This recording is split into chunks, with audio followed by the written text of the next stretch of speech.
Welcome to the Edgewood Spotlight, where we shine the light on our community, our athletes, and our future.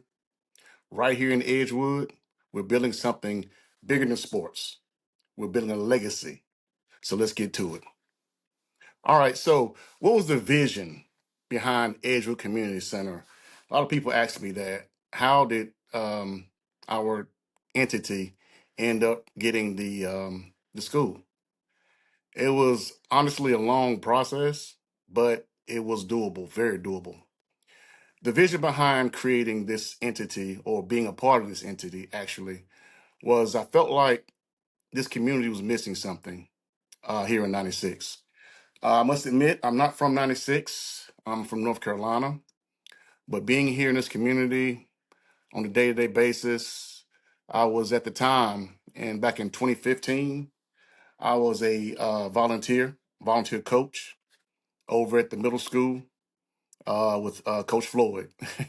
And I wanted to go. I spoke to Miss Kelly Fisher, I think at the time she was a principal, and I wanted to volunteer to do something in the district to be able to give back and help kids who may need a extra hand or someone to try to give them opportunities or push them to be better. That's one thing I think that's missing in our community is people who are willing or able to reach back and bring up the youth in whatever direction they're trying to go. So speaking with Miss Fisher, I said, at the time Kayla was going to school in the district, and I said, what can I do to volunteer and I want to help in some kind of way. So she said, why not help Coach Floyd and coaching basketball? So at the time, there was a middle school coach. I went and spoke to Coach, and he agreed to let me come out and help volunteer. So um, first year, we kind of went out there and played and got better. We saw improvement, saw growth, felt encouraged. I felt pretty good about doing that. The team that first year was 500, I think it was. No, let me get it right. The previous year we didn't win any. They didn't win any games. And the first year ended up getting a little bit better and won 5 games that year. The second year we had a pretty good team. End up winning the region that year. We had two young men that I call horses, horse one and horse two. If you come across this video, then those two young men will know exactly who I'm talking about. Had a very good season.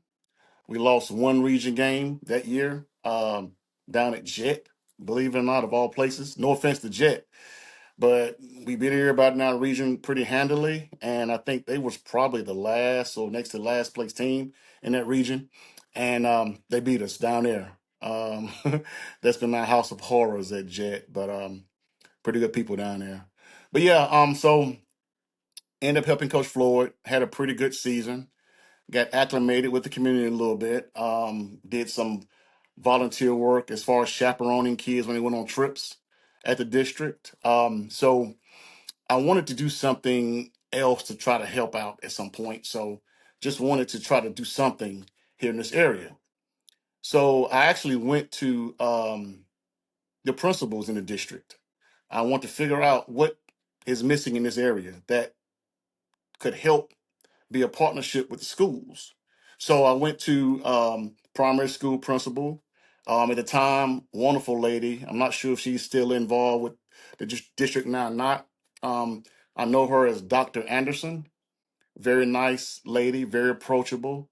Um, she said, James, we need in this area, I think the one thing that's missing that we need that everyone could use would be a after school program. So I said, okay, cool. So I went to the elementary school, asked the same question. What's the one thing in 96 that's missing? If you could have it given to you, what would it be? And as a principal, she said, we would love a after school program. Even went to the high school, spoke to the principal, what's missing in 96? And the unanimous answer was a after school program. So we end up going to the district. At the time, it was Dr. Peterson, I think, was the superintendent, Dr. Peterson. So I went, had a meeting, scheduled a meeting with him at the district office. Went in and spoke with him and said, Dr. Peterson, what can I do, or how much would it cost me to rent a classroom over at the vacant old middle school over at Edgewood? Well, it wasn't necessarily vacant, but they built a new middle school conjoining with the high school over on the other side of town. And this middle school was just here. I know teams came over and practiced, and I guess they did a few things over here. But the district still owned it. So I wanted to come in and try to start an after school program because everyone said it was needed at that time. I don't, well, the school didn't offer it, the district didn't offer it. So I went and asked Dr. Peterson, what can I do to rent a classroom over here? And he said, well, instead of trying for the classroom, try for the whole school, you know. And it was saying as a joke. So I said, what does that entail? Maybe trying to get the school, you know? I'm thinking millions of dollars. I'm thinking it's going to be a whole thing. I knew it was no way I could do it. So I just said, you know what? Humor me. What would it take to get to school? He said, you know what? We need a 501. If you had an entity that had a 501c3, which is a nonprofit, it's like the Cadillac of the nonprofit entities. 501c3 is a major deal. He said you get a 501c3 and meet with the district, come up with a plan, give us a strategic plan of the future of being sustainable. If you can do that, then of course we'll deed you to school. So in my mind, I'm like, yeah, right, that'll never happen. So a friend of mine, the lady barber, Patricia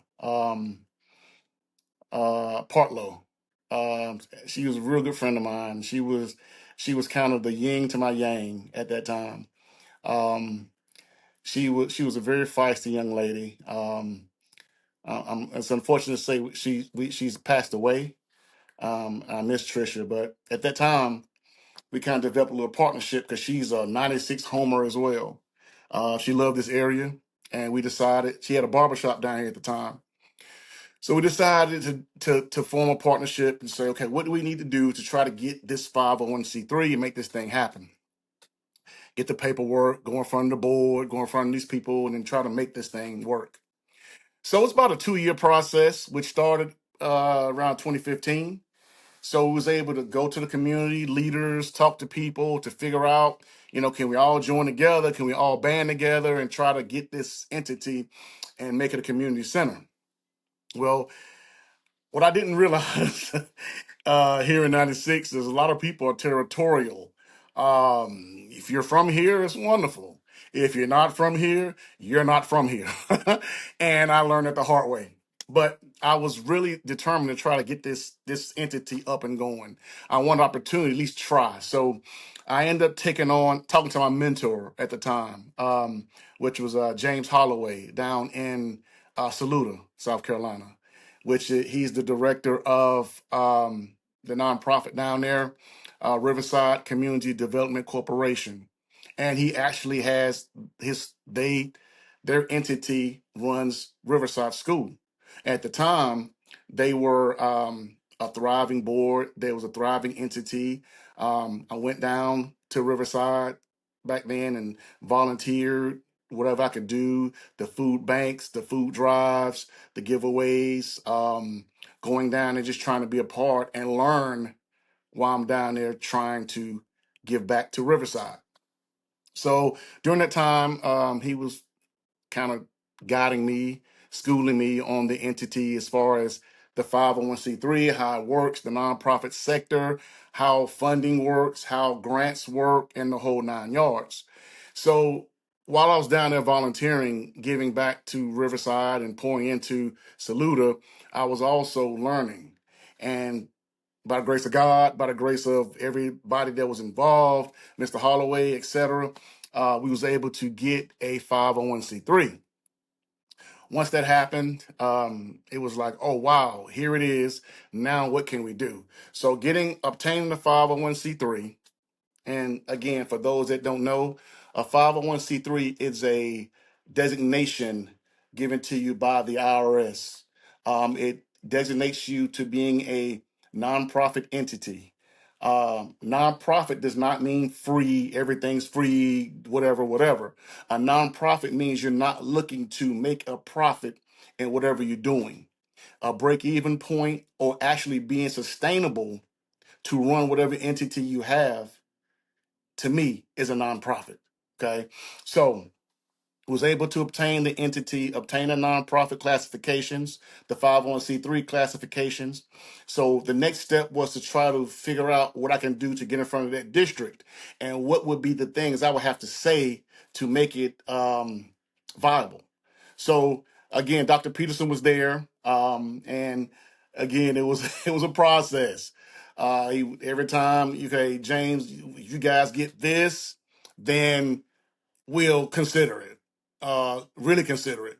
So we would come to this goal line, and before we can cross the finish line, the goalposts were moved. No offense, but that's what happened.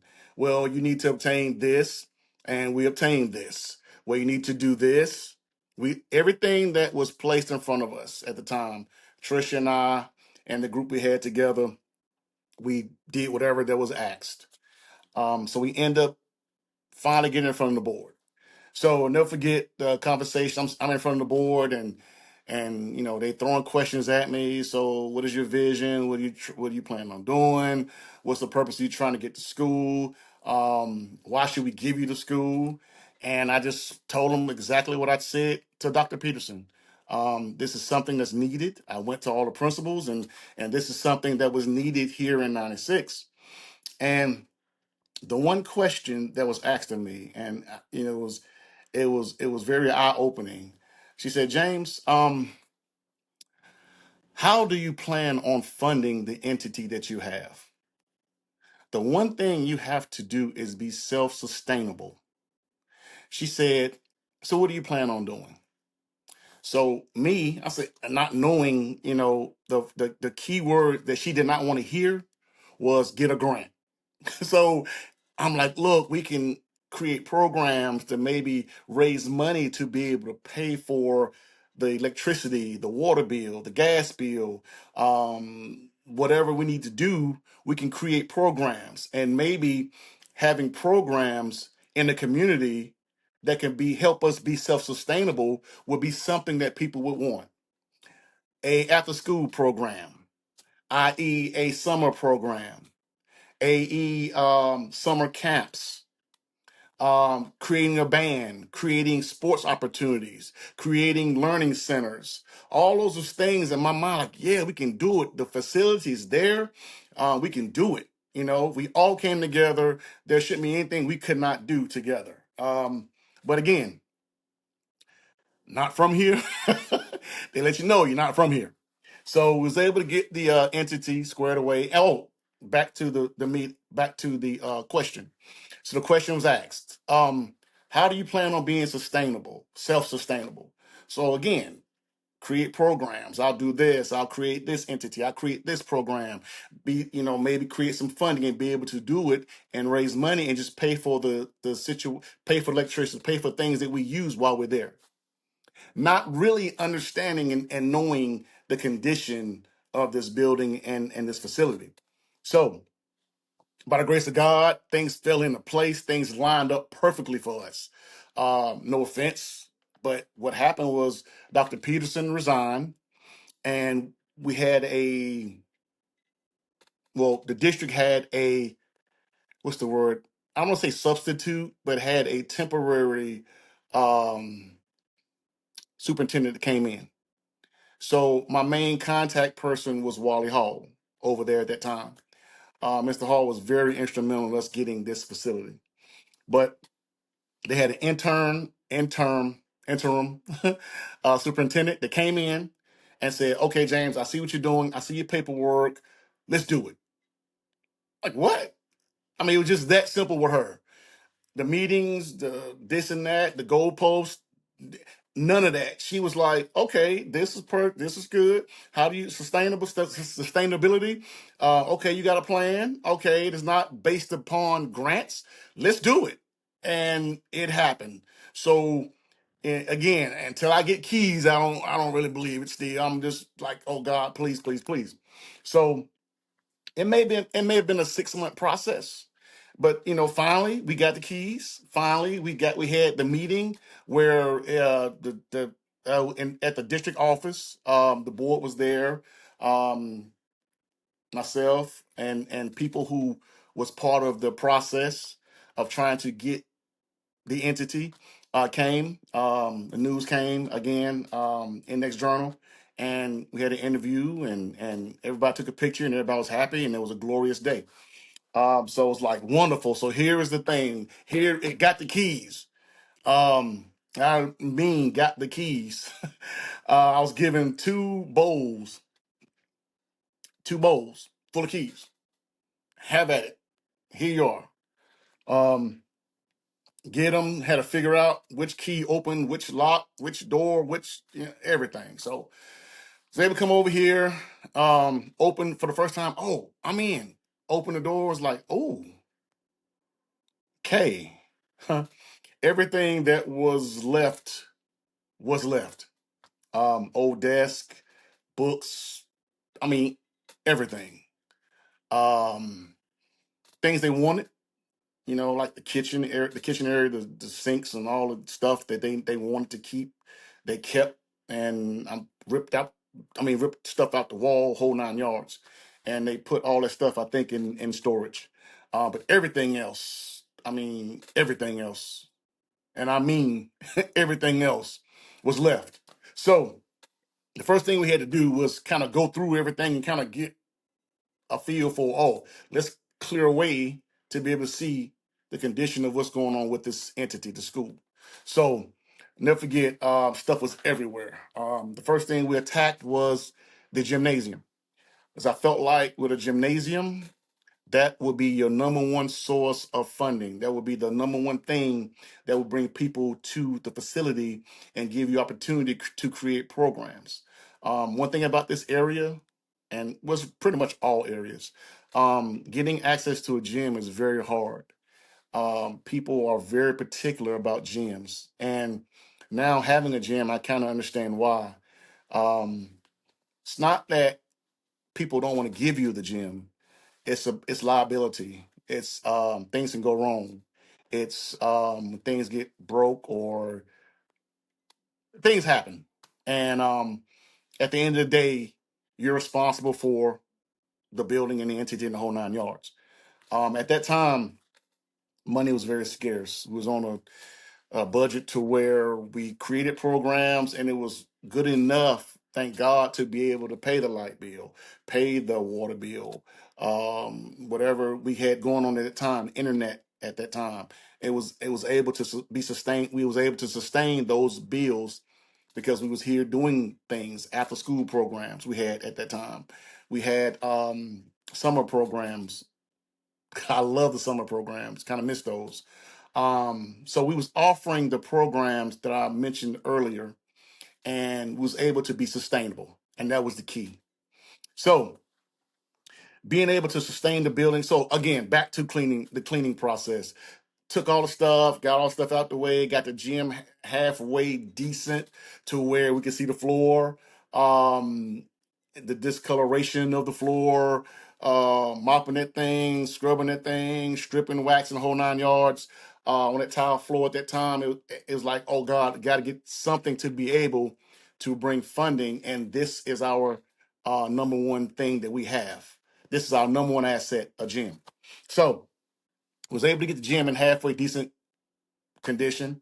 We tried to we offered little leagues, little basketball leagues, to where teams come in. We played basketball here. We was able to have rent out the gym for local practices, local AAU practices, local recreational practices.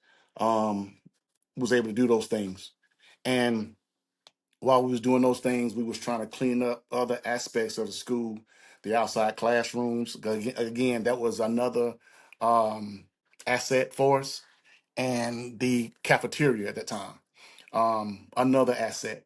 But again, everything's left all over the place. So we was able to get in there, clean those things up, and make it presentable.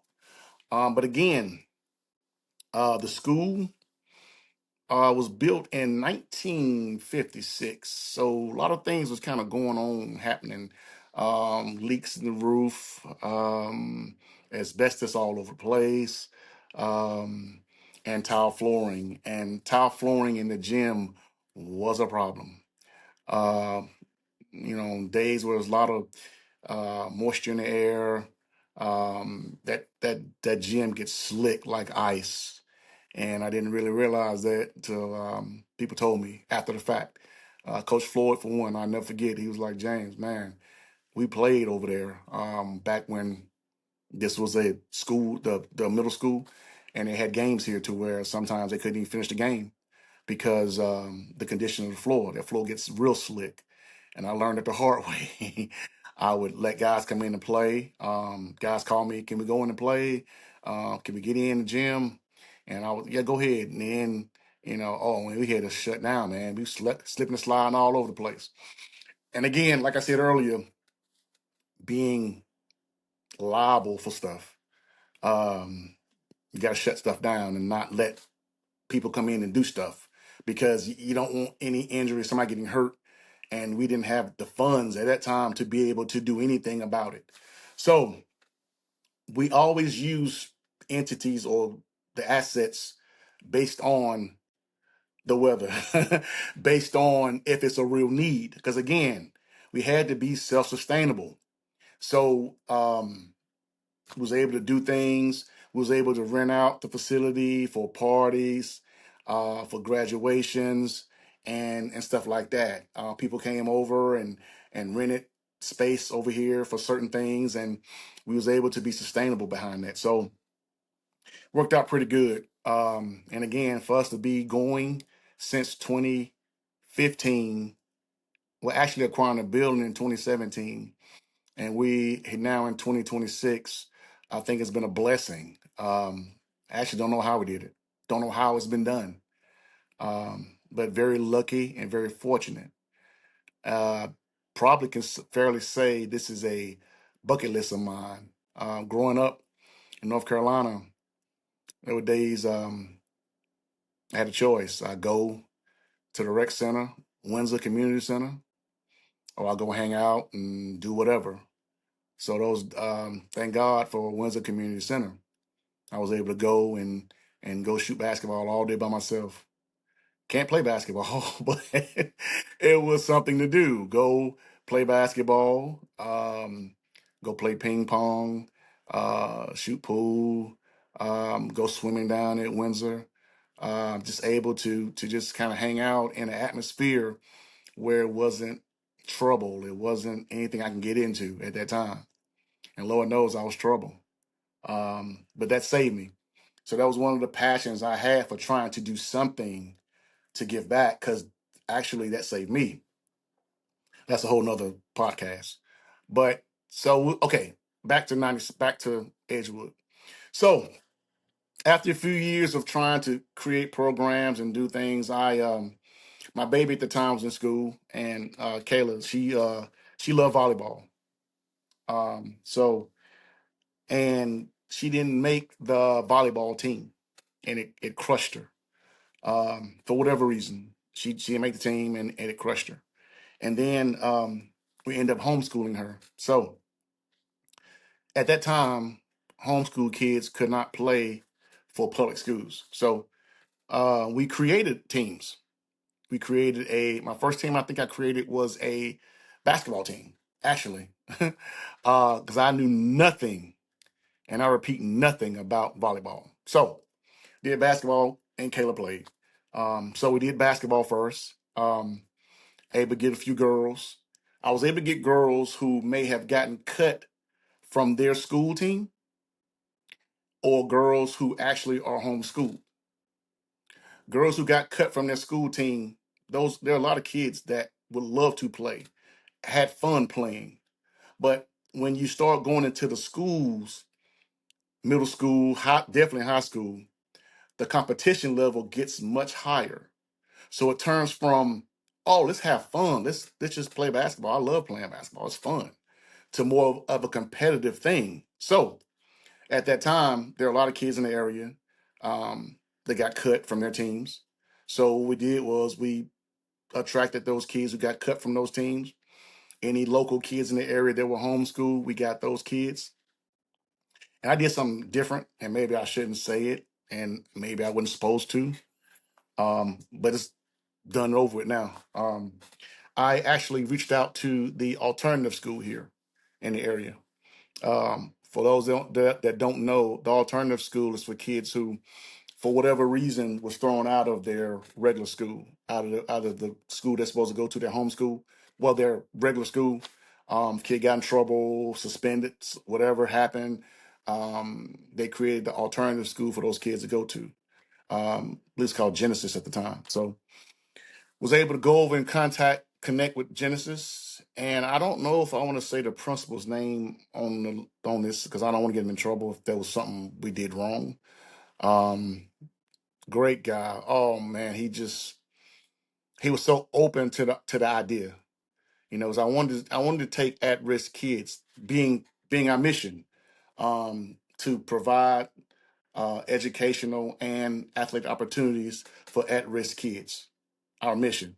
So I said, okay, here's a perfect opportunity. These kids over here at Genesis are at risk. Whatever happened, kids are kids, and it's done. So was able to go and speak with the principal at that time. He was so open to the idea. We even called kids out of class at that time when I was there. I went, talked to him, told him what my plan was, what I wanted to do. He was like, "Oh man, let me so and so walkie talkie called and send so and so, and they came, and it was tremendous."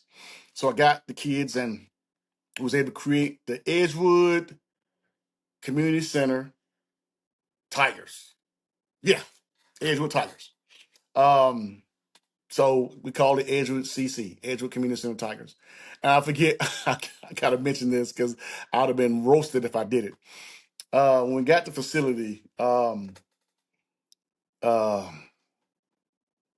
Wally Hall, Wally Hall said, James, there may be some confusion or some kind of thing, a mix up, if you continue with the name Edgewood. Like, why not change it to something else? And I was this close to changing it, not realizing the history behind Edgewood. Didn't know at the time this was the black school. Didn't know at the time this was a school from, was it K or first grade all to 12th? Didn't know that. Had no idea. What they call the equalization school. Had no idea this was that. So thank God I didn't. But anyway, and so we was able to create teams, Edgewood Community Center Tigers. So we did basketball. We played other homeschool teams. We played teams that gave us a chance. For example, and maybe I shouldn't say this in the schools. They probably weren't supposed to do it. But for example, Cambridge Academy. Love those people. Oh God, love Cambridge Academy. They had their school over there and they saw what we were doing here and gave us a chance to be a part of their competition. So was able to play teams like Cambridge Academy, um, Headmaster Lori. Oh, shouldn't say name. Sorry, God, love Lori. Stop. Say it again. Sorry. Love the headmaster. Awesome, awesome woman. Gave us a chance. Love. Anyway, so was able to get homeschool schools to play us. Was able to go play private schools as well. Got in love. We had brought a van for the community center. Was able to transport kids, and maybe I shouldn't be saying this stuff because it's probably illegal now, but I did it. We did it. Transport kids away to away games. and we hosted games here at the school. Um, thank God we was able to host the games we was able to host without the floor situation. But we did have a couple games where we had to stop. But anyway, so teams like Greenville Hurricanes, oh, love those people. They are a premier homeschool entity here in South Carolina. They do everything. They have homeschool kids, but they have every sport, including football. They did 8-man football. Pack Panthers, love those people. Gave us a chance to be a part of what they was doing. Augusta Eagles, again, another entity that gave us a chance. Love them for that. So my kids had competition and was able to be a part of something and to be able to play and have a chance. And that's what we gave them, opportunity. And those that may hear this back in the day, those guys who was kind of on the fence and kind of straddling the fence of right and wrong or whatever, can remember those days. We would go play people and have opportunity and beat people and was cool. Um, but anyway, love those days. So we did basketball, and then we created volleyball. And Lord knows I didn't know what I was doing with volleyball. Had no idea from overhand serve to underhand serve, spike, set, none of that. YouTube is your friend. um, so we created the entity because again, my daughter loved volleyball, wanted to play. What I'm gonna do? So we created a volleyball team, and went again those same teams: Pack Panthers in Columbia, Greenville, the Hurricanes out of Greenville, Augusta Eagles out of Augusta, Cambridge. Love the academy over there, Cambridge Academy. And believe it or not, in basketball, the middle school public schools didn't want no part of playing homeschools or put together teams, and I can understand why liability stuff. But volleyball was different. We didn't have any issues with volleyball. When I created the volleyball team, we went to play in Newberry Middle School. We went to play Mid Carolina. Those entities were willing to play us as a homeschool entity or put together team, so to speak. Basketball, no way. But volleyball, no problem. We got drilled our first year, every game drilled, but we did it. We was a thing. Girls played, who wouldn't have had a chance to play um, anywhere else. So first year, needs to say we didn't win a match. The second year, a little bit better, a little more competitive. Had a year under our belt, and we won like 3 or 4 matches. Did tremendously well, and loved the opportunity, loved the experience. Um, did it. Another check, another accomplishment.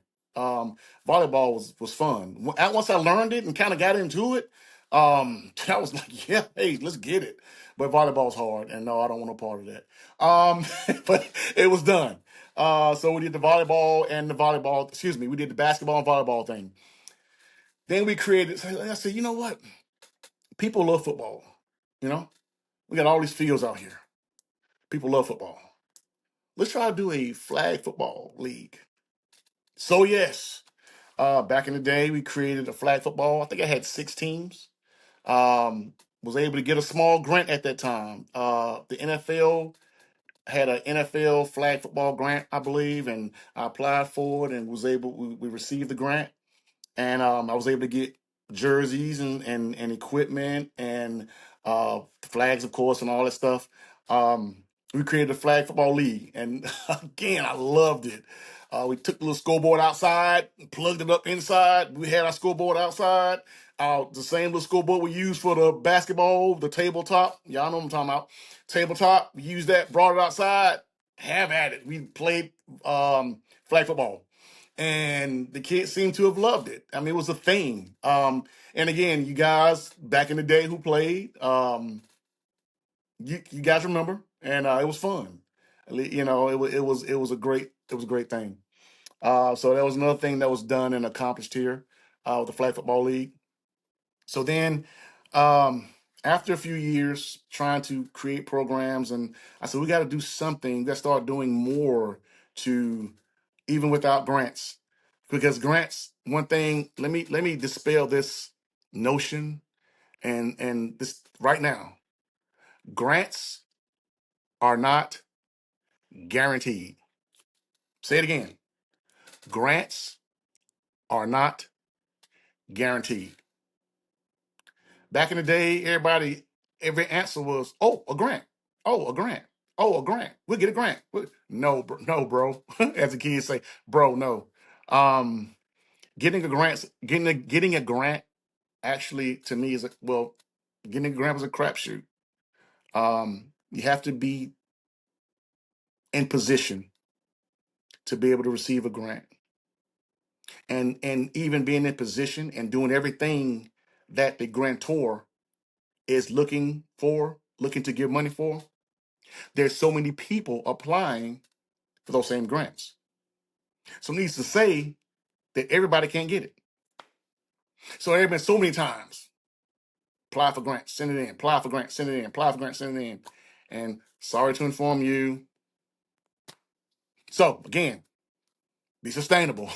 So the programs. So after a few years, I said, I got to figure out a way we can do something and not just be about sports and not just be about this and that. What can I do to try to just involve the elderly, involved, moms who may be, forced to miss meals as far as their kids are concerned, who money might be tight at the end of the month. So what we did was we was able to seek partnerships, seek a sponsor to be able to give away um, summer meals, breakfast and lunch in summertime.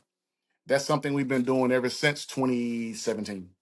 Um, Summertime comes, was able to get a sponsor that was able to bring us food, um, breakfast, food, and lunch for the week.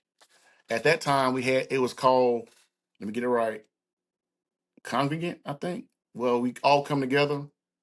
I may be wrong. Anyway, at that time, before COVID, we was able to come together. Kids would come here, go to the cafeteria, had the tables lined out, the old green tables and green chairs. Those that know, and had kids come in from the summer camp, come in, boom, boom, and was able to feed the kids breakfast and then give them lunch. Um, so it was a wonderful thing, and again, we've been doing that ever since 2017. I got to give a shout out to Mr. Dorsey Miller, tremendous guy, tremendous family. Miss Miller, love her to death. But Dorsey's always been there for us. Anytime I needed something as far as summer programs, summer meals, Dorsey always had us. Sheepscape Ministries is what it's called now. But the director of that, the person in charge of the meal program, is Dorsey Miller. And again, it's a big shout out to him. Tremendous guy. So again, now it's perfect now. Back then, we all had to come together and you had to sit and watch the kids eat and give them a meal, and they got to sit and eat whole 9 yards, and kids are kids, whatever. They just want to go play and whatever. So now, now after COVID, when COVID hit, and those who know, COVID was a mess. You couldn't be around people. It was a whole thing. So we had the COVID rules to where the meals you didn't have to have kids all sit in the same place because COVID could be passed.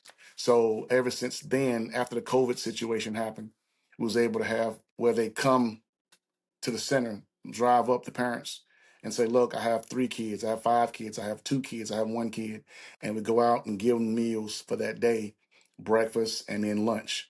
That way to save them a trip back. So if they come in the morning time, we give them breakfast for the morning and we give them lunch. And now it's to a point now which is tremendous. We can give them up to 3 days. So come on Monday, we'll give them Monday's breakfast, Monday's lunch, Tuesday's breakfast, Tuesday lunch, right? Cool, right? So they're good. The third day is usually hot days, which is Wednesday. Um, Dorsey go out and get hamburgers or pizza or something hot. chicken sandwiches, whatever, from a restaurant. And we did hot days Wednesday, hot days Friday. So on Wednesday, you come in and get your breakfast and your lunch. And then Thursday, we give you that as well, breakfast, lunch. But the cool thing on the weekends, on Fridays you pull up. You got 5 kids, whatever. Friday, we give you Friday, hot day. Usually it's pizza. We give you breakfast, lunch, and then we give you breakfast and lunch for Saturday and breakfast and lunch for Sunday. So not only do you get Friday's meals, you get weekends as well. And again, big thank you to Dorsey. Big thank you. And another shout out to a sponsor we had I almost forgot, for the summer giveaways, the summer book giveaways. Every summer we started big back in 2017, 2018. Um, we had a sponsor called Bigger Than Sports, based out of Columbia. Bigger Than Sports reached out to us and said, James, we want to combine with you and do something for the community.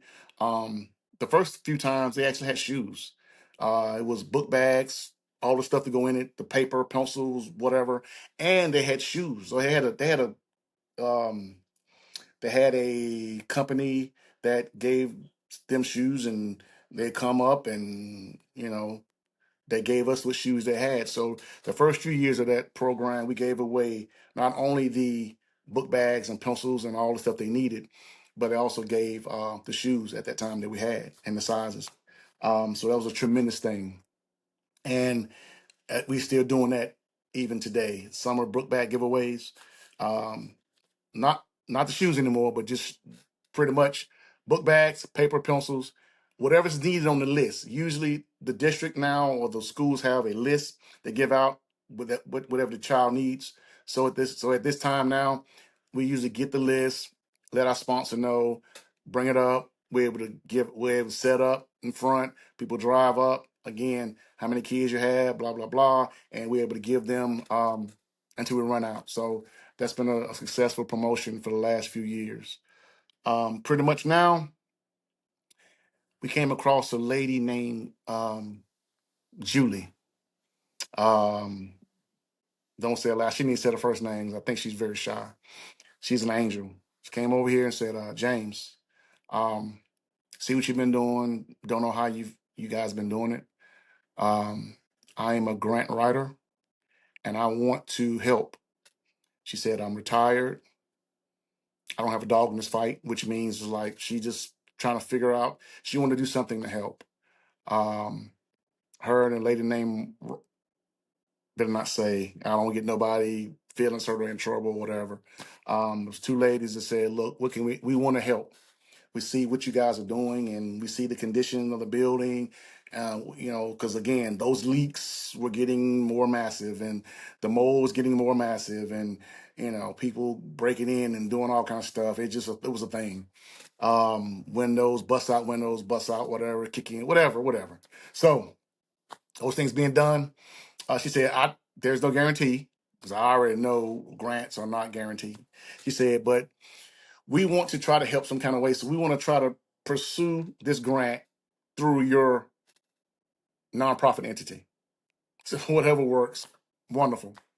But also at the same time, I had someone approach us from North Carolina and was like, look, we're trying to get grant funding and trying to build houses. We're trying to get senior living houses, sort of like senior apartments, senior housing, for the elderly, the senior, James. But yeah, so at the same time, I was working at, okay, this may happen, this entity may come and they may try to get some funding and be able to do something with part of the building. Then that way that'll keep everything sustainable. Because at that time, it was looking kind of bleak.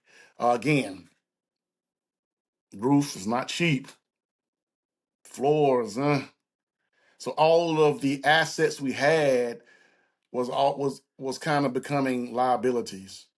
Never forget. I shouldn't bring this up. Hopefully they don't see this, but rented the facility to a family that had a King Sierra here. I felt so bad, and This the one time, ton of people, maybe about 150, 200 people. And of course, it rained. Of course, it was about three nice sized holes in the gym in the roof. Needs to say that was not a good feeling. It was not a good look. But at King Sierra's, yeah, it was pretty bad. It rained and um, got through it, but it wasn't good. Got through it, but it wasn't good. So again, Julie came along.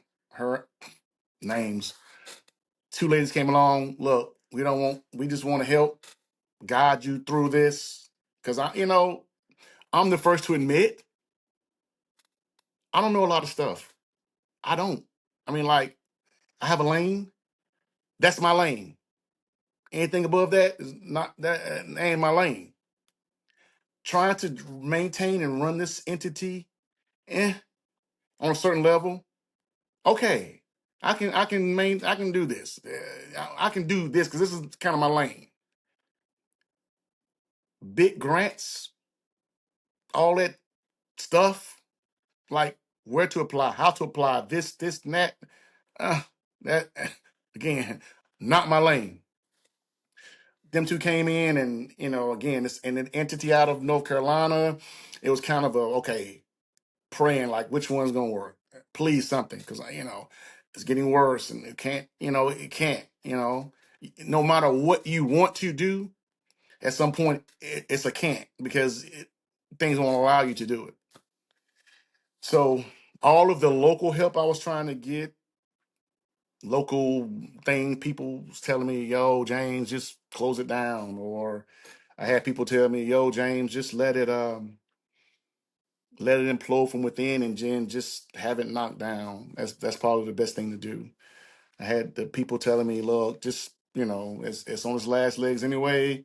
Um, it's probably best just to knock the school down and level it out and get all the junk out of there and start fresh." And honestly, I kind of listened at that time. Honestly, it was kind of a good idea. Like it might be the best thing to do at that time. Um, but again, even again, I didn't realize. Let me for it get mad at me and cuss me out like they do anyway. Didn't realize the importance of this school, but I get to it later on. Anyway, so come to find out, tearing this down, or even tearing half of it down, costs thousands and thousands and thousands of dollars. It ain't like, oh, I get my boy, to come knock it down and take it off, and no, none of that. It's real money, which we didn't have real money. So yeah, so they came in and maybe I want to say a year and a half. Everybody's like, we're gonna do this, we're gonna do this. Let's meet, let's pray. Yeah, I mean that's all important.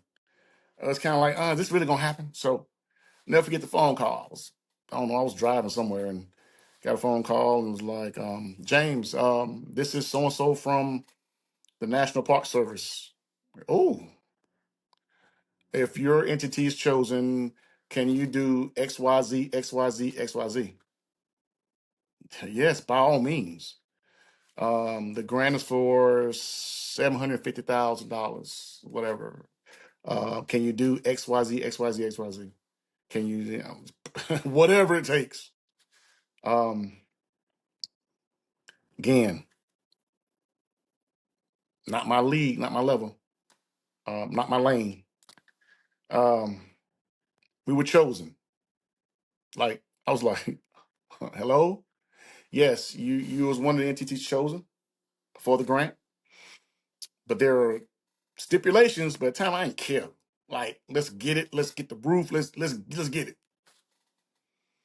Didn't know about all.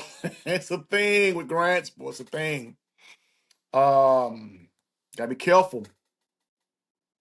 People see your grant money, and if you don't know, you don't know. Something that may cost 50,000 was now 200,000 because it's a grant money, we can get it. You don't know no better, so hey. So there were things I had to do with the grant. First, let me make it very clear: we did not control the grant because everybody, oh, they got money over there. Money from the federal government. There are very strict um, requirements and things you have to do. There's no way around it. There's no way, no way. Let me say it again: no way around it. So I had to hire a firm. I had to hire A&E, was it A&E firm, come in and assess the building, assess this, assess that. Had to get a grant manager to, do all. It was a thing.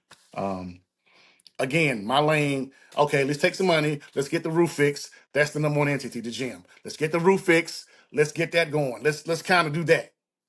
No, James, no, let's go do this. Let's get the A&E. Let's let them test for this, test for that. Let's do this and that. Test, test, test, test, test. Oh, pay them, pay them, pay them.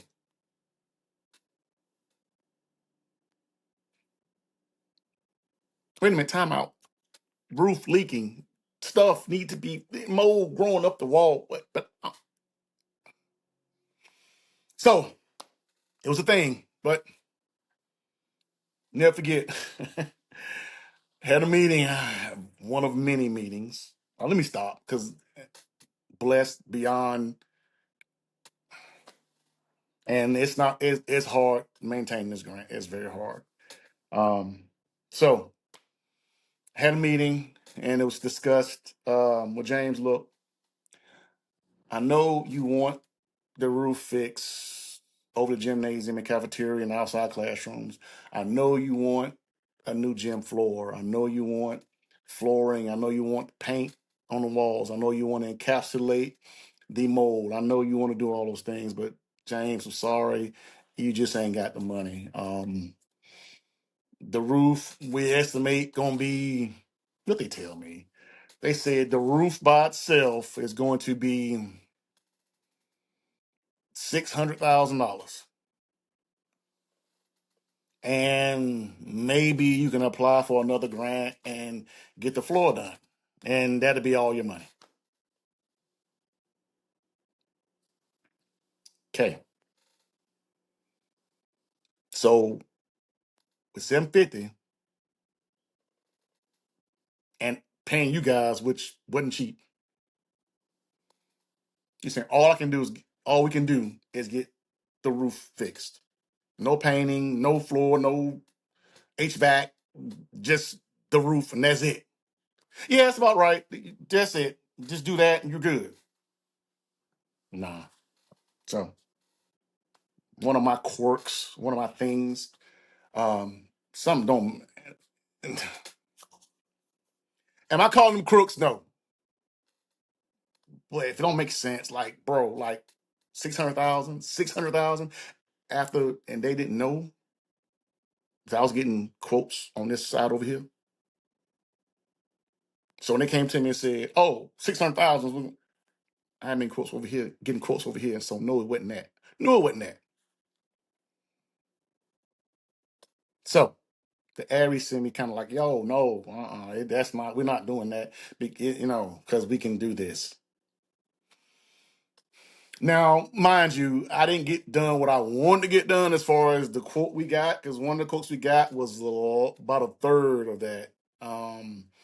That's what I wanted to go with, but wasn't allowed. Stipulations. It's got to be this, this, this, this, this, this. So was able to find a roof. Don't think the roof ended up being 445, 47, 4, something around there, 400 something.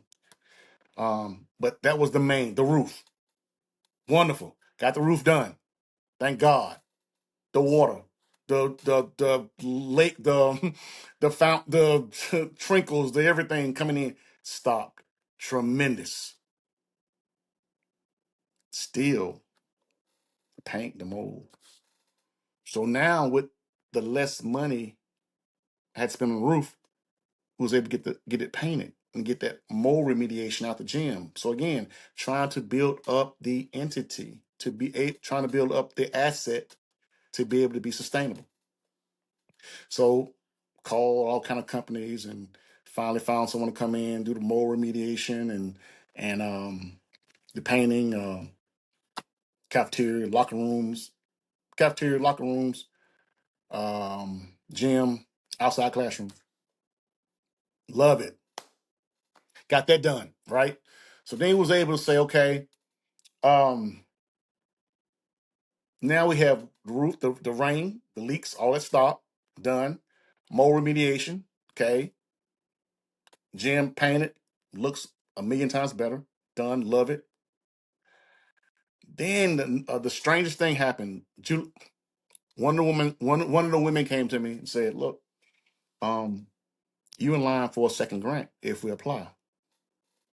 If we apply, huh? That'll be a yes." So she applied for the grant again. Those that think I would love to say, yeah, I did that. No, I didn't. Don't have a clue. Didn't have a clue. Um, Came to us, say, look, um, you can qualify for a second round of funding.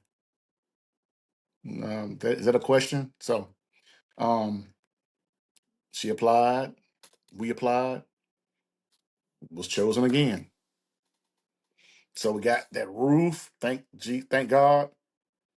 Painting done. Now the main thing, James, floor, floor, HVAC, outside classrooms, in the gym, cafeteria. Again, trying to build up the assets. So now we're in the process of getting those things done now through the second grant. First grant done.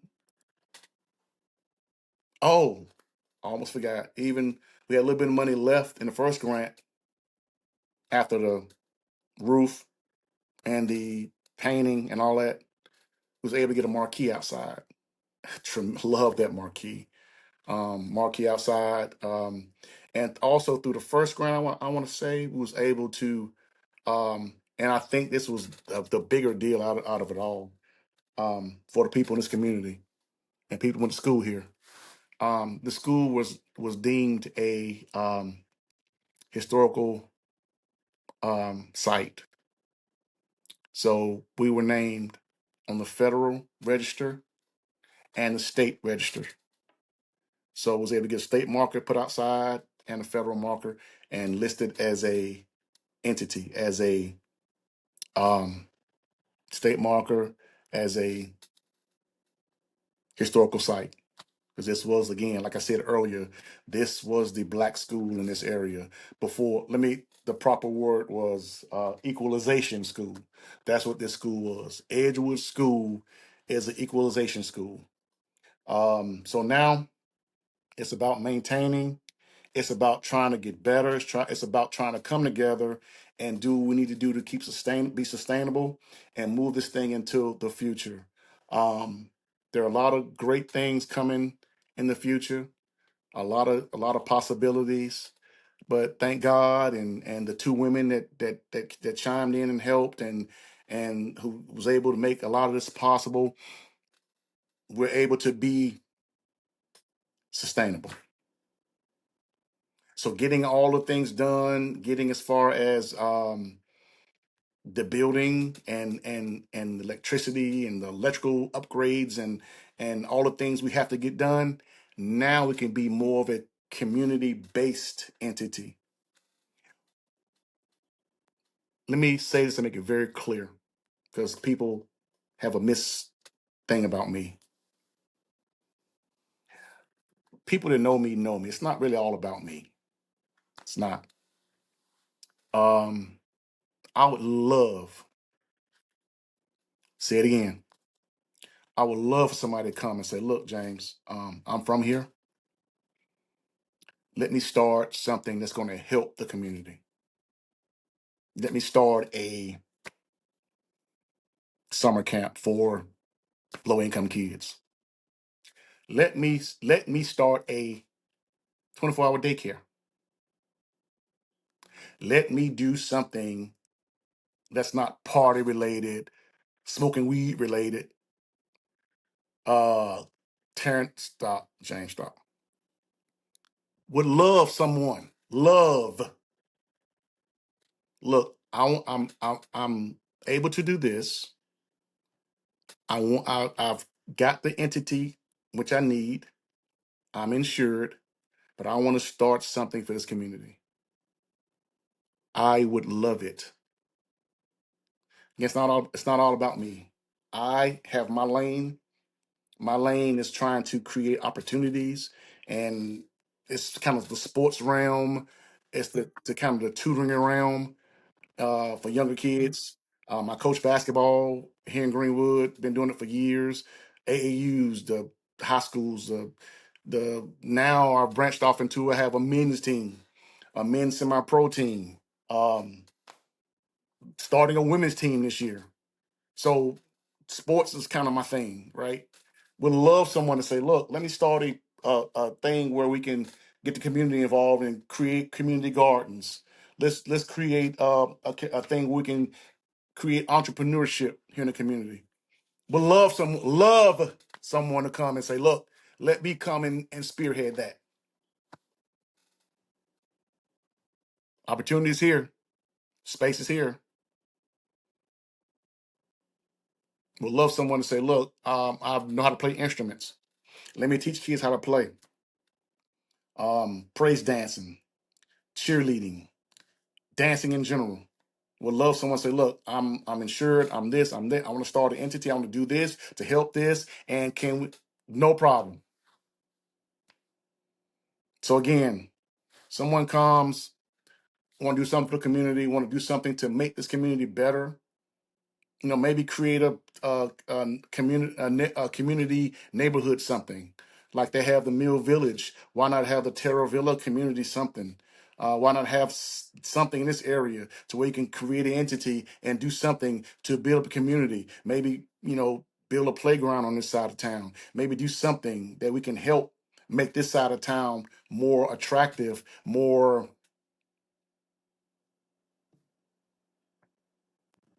sustainable.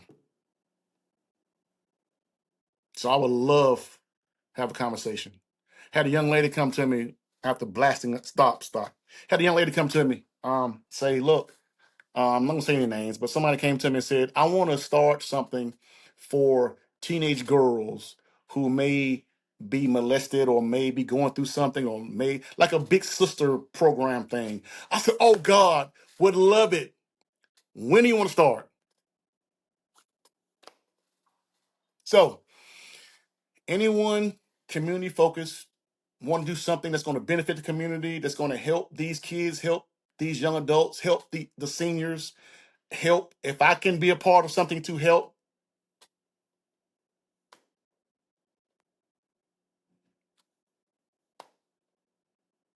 Again, anybody that know me. So continue to follow us, continue to see what's going on. Edgewood Community Center, edgewoodcc.org,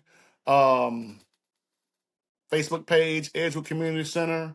Follow the videos on YouTube. Again, edgewoodcc.org. And this has been the Edgewood Spotlight Show.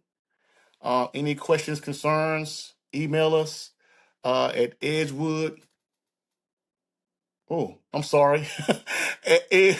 Email us at info@edgewoodcc.org.